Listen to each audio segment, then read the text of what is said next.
حضرت عبادہ بن صامت رضی اللہ عنہ جو غزوہ بدر میں شریک تھے فرماتے ہیں کہ رسول کریم صلی اللہ علیہ وسلم نے اس وقت جب آپ کے گرد صحابہ کی ایک جماعت بیٹھی ہوئی تھی فرمایا کہ مجھ سے بیعت کرو اس بات پر کہ اللہ کے ساتھ کسی کو شریک نہ کرو گے،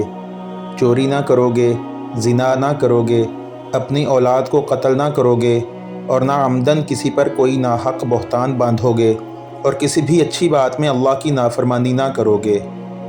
جو کوئی تم میں اس عہد کو پورا کرے گا تو اس کا ثواب اللہ کے ذمے ہے، اور جو کوئی ان بری باتوں میں سے کسی کا ارتکاب کرے اور اسے دنیا میں اسلامی قانون کے تحت سزا دے دی جائے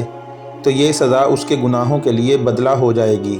اور جو کوئی ان میں سے کسی بات میں مبتلا ہو گیا اور اللہ نے اس کے گناہ کو چھپا لیا